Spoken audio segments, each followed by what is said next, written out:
Selamat datang kembali di Era Entertainment. Selamat datang kembali di The Golden Cross Playlist.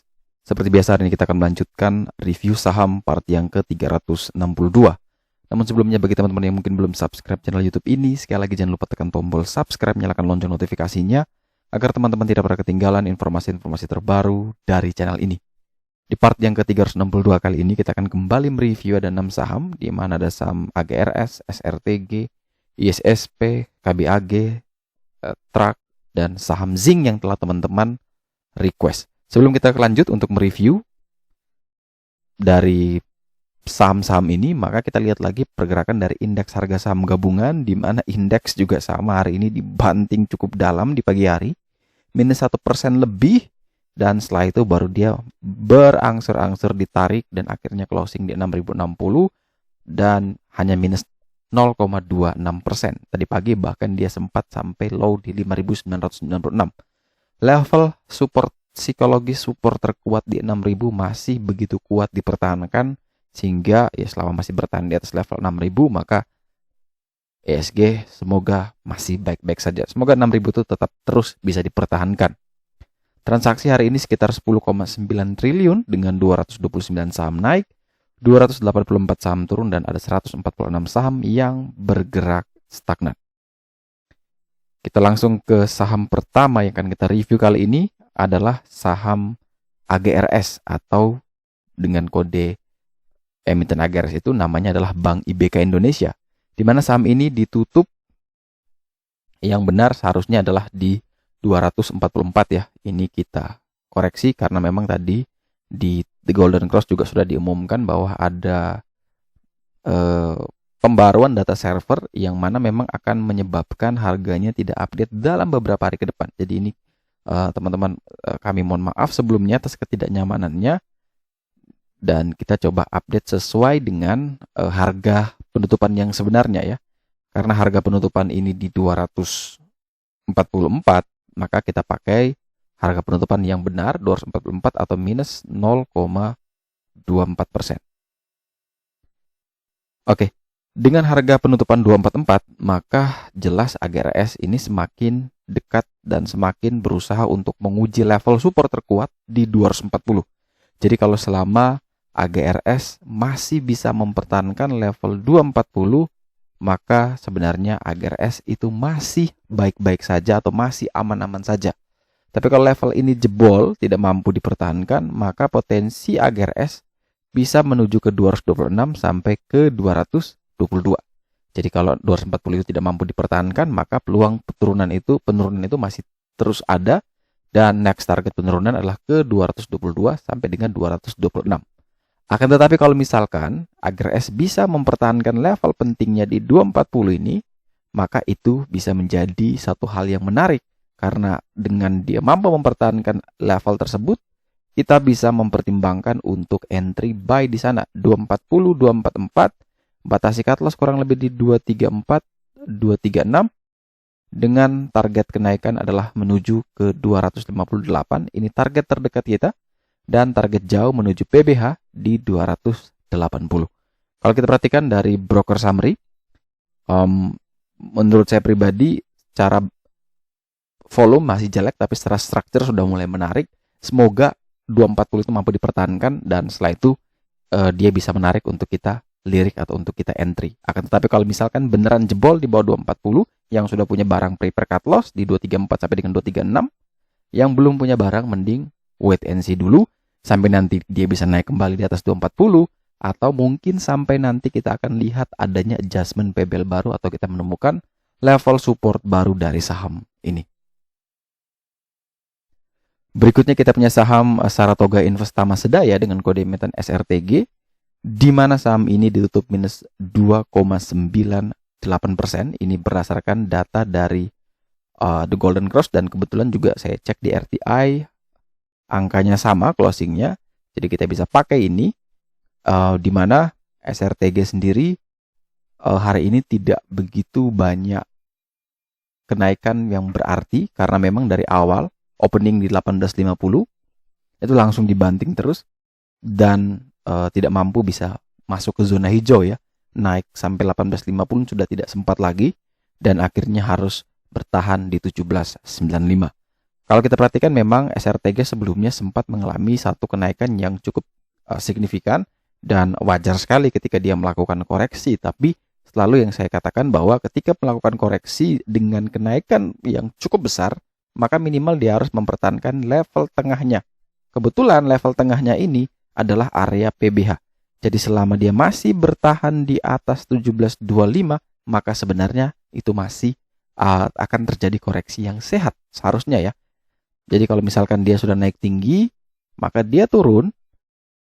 Ketika dia berada di tengah ini, nah ini kalau bisa dipertahankan maka potensi akan membentuk higher high baru ya. Jadi dia akan membentuk HH di sini. Nah, ini bagus ya. Kalau teknikal pasti ini bilang bagus karena dia membentuk ini higher low, kemudian higher high. Jadi ini bagus kalau dalam pola teknikal. Tapi kalau ini jebol, tidak mampu dipertahankan, maka potensi penurunan itu masih terus berlanjut. Bahkan bisa sampai ke area PBL di 15.75. Oleh sebab itu, sambil kita menunggu dia koreksi, memastikan dia koreksi sehat atau tidak, maka besok teman-teman wait and see, lihat lagi. Kalau misalkan dia turun dan bisa mampu bertahan sama dengan atau di atas 17.25, maka teman-teman bisa pertimbangkan untuk entry di sana. 17.25 sampai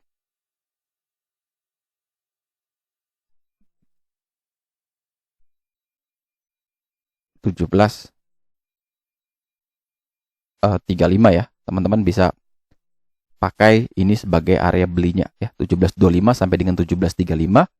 Kemudian prepare cut loss di 1705 sampai dengan 1710.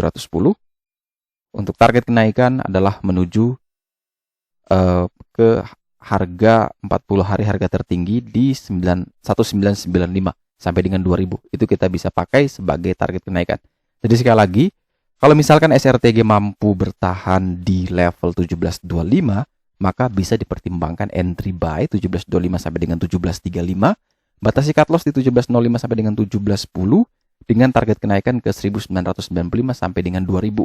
Ini target kenaikan target yang cukup jauh sebenarnya, tapi kalau misalkan rasa 1800-an sudah cukup dengan cuannya, ya sudah bisa dibungkus saja. Tidak perlu juga kita sampai ke target, tapi kalau dia bisa ke target itu jauh lebih baik ya. Jadi trading plan itu tetap kita harus disiplin, tapi kalau cuan kalau bisa dikawal ya, dikawal terus sampai maksimal lah. Tapi kalau loss atau turun wajib kita langsung batasi ya. Jadi mindsetnya jangan sampai kebalik ya. Yang dibatasi itu resikonya bukan profitnya. Kalau profit biarkan dia running, kita kawal dengan trailing stop. Jadi kita adjustment trailing stop kita, tapi kalau untuk masalah risiko wajib kita langsung pasang stop loss ya. Jadi jangan sampai kita kebablasan karena market sekali lagi masih sangat-sangat volatile. Bahkan pagi tadi sampai minus 1% lebih, siang menjelang sore dia kembali berangsur membaik dan akhirnya closingnya bagus, hanya minus 0,2%. Jadi market begitu volatile, teman-teman pasti banyak yang kena cut loss, pasti banyak yang nyangkut, dan tidak terlepas juga dari saya pribadi ya. Bukan berarti saya juga harus cuan terus ya. Hari ini juga harus cut loss beberapa, tapi ya itu bagian dari risk yang sudah kita siap, yang sudah kita hadapi. Yang penting itu di market adalah kita paham betul apa yang mau kita lakukan. Jadi tidak perlu kita pusing. Kalau memang market benar-benar masih sangat jelek, kita tidak bisa lihat ada celah untuk kita ambil peluang, ambil momentum untuk trading, ya sudah, berhenti sejenak trading. Itu juga merupakan salah satu pilihan terbaik ya. Itu ada salah satu action terbaik untuk kita para trader. Jadi tidak usah kita memaksa everyday kita harus open posisi. Tapi kalau kita merasa ada peluang di sana, kita ambil. Tapi kalau kita merasa bahwa ini berat sepertinya, ya sudah, kita mending sabar, tunggu sampai badai itu reda dan kita bisa pergi memancing kembali. Jadi untuk SRTG opsi pertamanya itu. Tapi kalau misalkan dia opening dibanting langsung di bawah 17.25, ya jelas kita mending wait and see terlebih dahulu. Kemudian kalau diperhatikan dari broker summary, Menurut saya pribadi, secara volume broker summary udah bagus, kemudian secara structure memang masih belum bagus, tapi semoga besok mentok 17.25, setelah itu dia bisa rebound. Itu harapan kita bersama. Kemudian selanjutnya kita punya saham Steel Pipe Industry of Indonesia dengan kode emiten ISSP, di mana saham ISSP setelah dia mengalami kenaikan, dia kemudian koreksi, dan koreksinya ini masih bertahan di atas level pentingnya ya. PBL-nya di 284 dan closingnya di 286. Ini hanya tinggal satu tick. Pagi tadi dia sempat lebih rendah atau sempat jebol dari PBL, namun menjelang closing dia bisa ditarik kembali dan akhirnya bisa bertahan di atas PBL, yang mana artinya ini menarik untuk diperhatikan. Selama dia masih bertahan di atas 284, maka bisa dipertimbangkan buy 284 sampai dengan 288, batasi cut loss di 278 sampai dengan 280. Dan target kenaikan adalah menuju ke 296, ini TP1, TP2 ke 310, dan TP3 menuju ke 360. Akan tetapi kalau misalkan besok opening langsung dibanting di bawah 284, jelas lebih baik kita wait and see terlebih dahulu bagi yang belum punya barang. Kalau bagi yang sudah punya barang, ya prepare cut loss di sini. Jadi itu bisa disesuaikan dengan apa yang akan terjadi keesokan harinya. Kalau memang market opening kasar lagi dibanting, ISSP juga dibanting di bawah 284, jelas wait and see. Sampai nanti dia bisa naik lagi di atas 284, kita boleh buy on breakout, atau sampai nanti kita menemukan adanya adjustment PBL baru, atau kita menemukan adanya level support terbaru dari saham ini. Kalau kita perhatikan dari broker summary, secara volume ini bagus, secara structure ini sudah mulai bagus juga. Semoga level ini mampu dipertahankan, dan semoga besok dia bisa mulai rebound kembali. Ini ada candle seperti ini ya, ini doji, kemudian doji ini. Semoga doji seperti ini yang terjadi ya, semoga, ini harapan kita. Apalagi dia sudah cukup aman sekali di PBL. Ini adalah level paling kuat. Semoga level kuat ini bisa dipertahankan dengan baik, maka potensi rebound itu masih terbuka lebar. Berikutnya kita punya saham Karya Bersama Nugra dengan kode emiten KBAG, di mana saham KBAG ditutup naik 3,63% di harga 57. Setelah dia cukup pulas tertidur, dia langsung mengalami kenaikan yang luar biasa sampai ke 76, dan setelah itu dia koreksi yang cukup dalam juga ya. Pasti kalau yang belinya di pucuk semua ini di 76, 75, di atas 70 lah, ini pasti nyangkutnya sudah dalam ya. Nyangkutnya sudah dalam sekali. Dan sekarang setelah dia mengalami 2 kali konsolidasi, hari ini dia kemudian mencoba untuk naik. Apakah masih bisa akan naik terus? Kita akan coba lihat dari broker summary-nya ya. Kita lihat dari broker summary berdasarkan pengamatan saya dari awal ya, karena kebetulan juga ada yang punya KBAG, keluarga juga punya KBAG, ada yang punya di harga 50 waktu itu.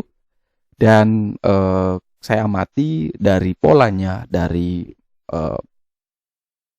pergerakan dari market maker, itu memang akhirnya saya bisa menemukan satu pola di mana oke, kalau misalkan yang ini yang masuk, broker ini yang masuk, maka biasanya harganya masih kuat bertahan dan masih potensi naik.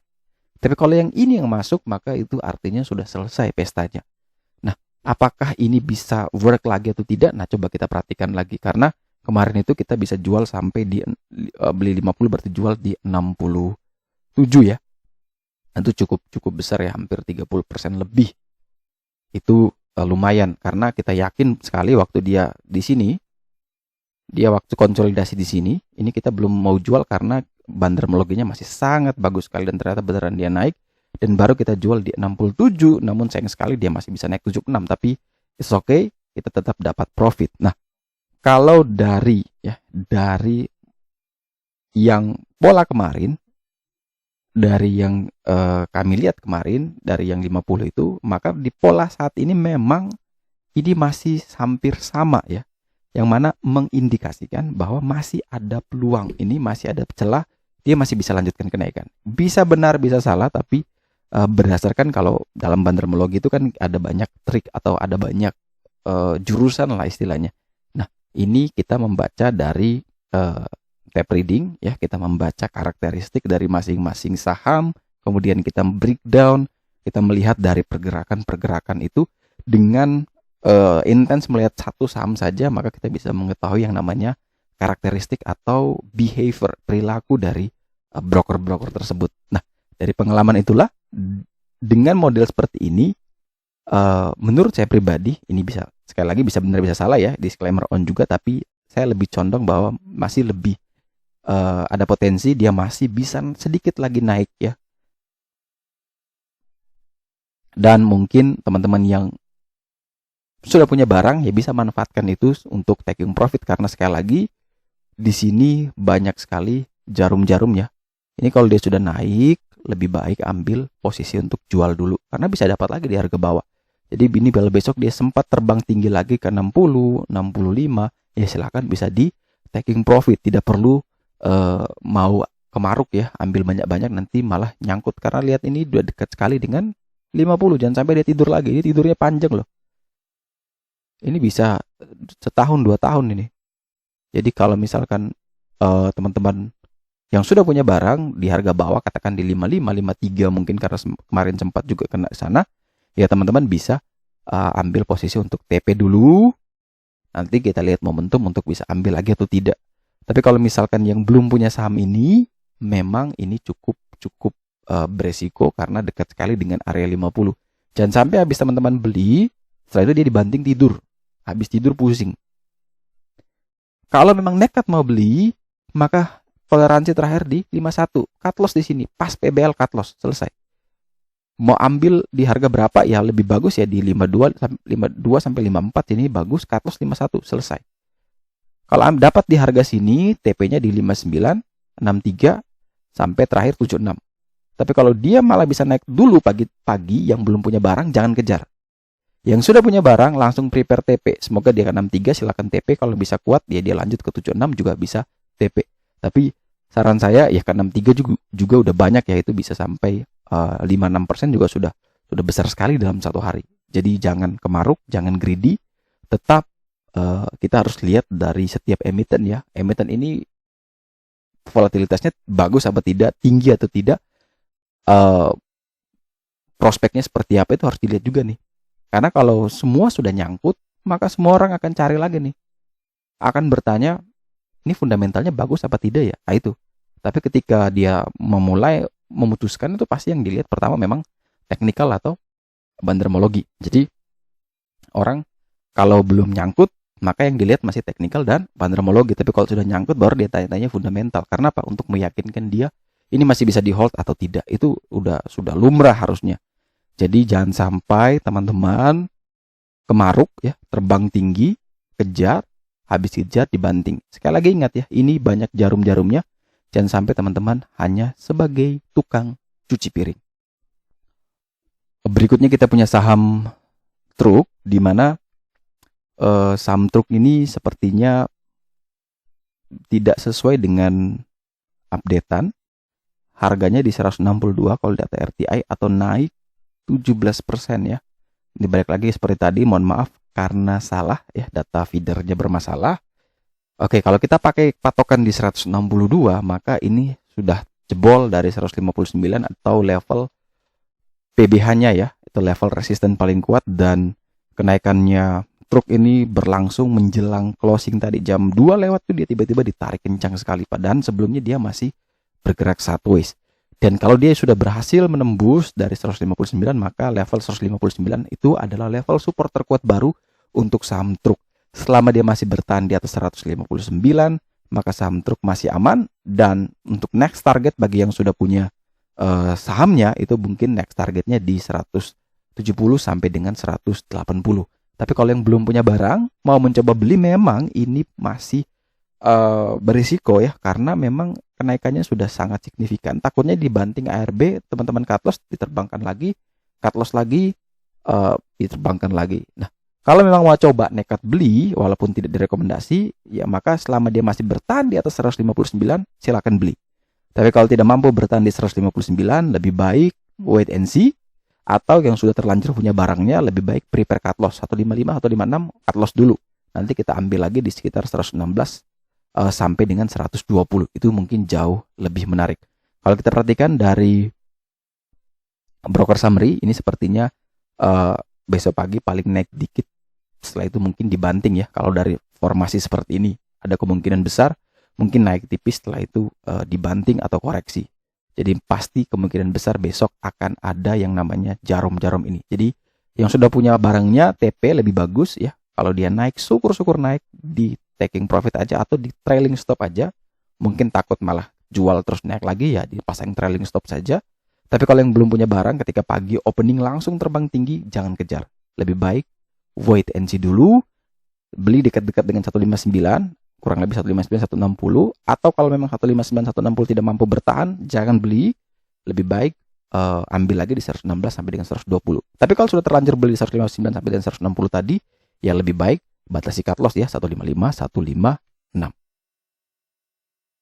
Dan saham terakhir yang akan kita review kali ini adalah saham Kapuas Primakol dengan kode emiten ZING, di mana hari ini ZING yang benar adalah closing di 125 ya, atau hanya minus 4,58%. Jadi bukan di 126.